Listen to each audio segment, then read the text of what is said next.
So unlike Kevin, Alzami, I've always been kind of the exact opposite space, which is being surrounded by non-designers, people who don't think kind of as innovation as where they want to be going. My background is very much in consulting for cities and then moving to my client, which was the city of New York. I'm going to actually go into the first piece of it, which is around organizational design.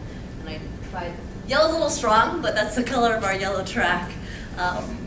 And so the piece is around how do you use visual communications or visualization to work with companies. And so the previous role before I came here was in organizational development. So helping companies, or specifically for me it was around nonprofits, how do they communicate a vision, redesign their vision around those lines. So the way that what kind of the approach I took was just showing a couple of examples of how I went about doing this.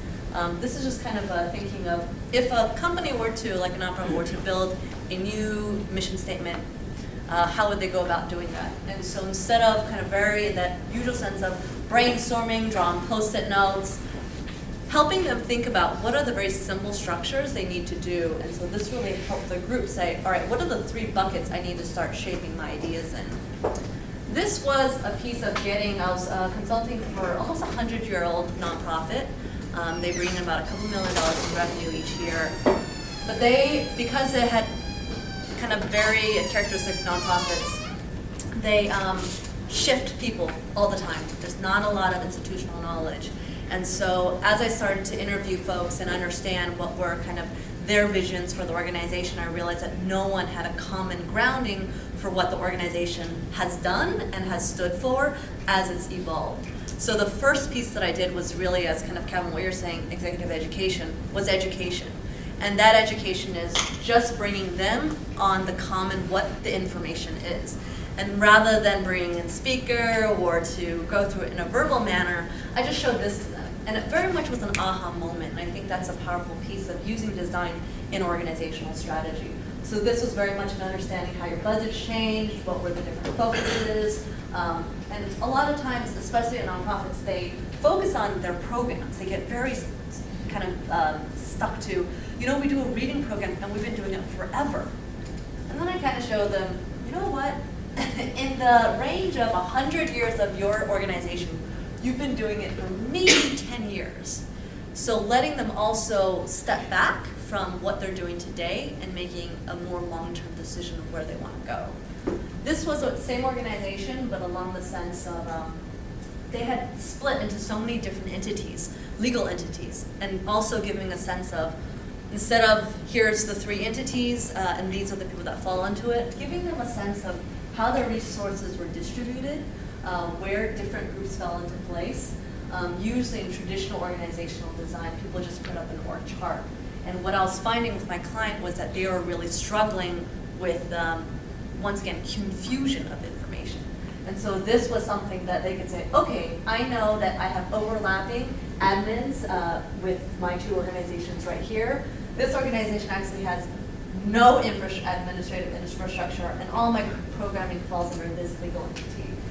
The surprising part of it is a lot of times people assume that everyone around the table knows this information, and they don't.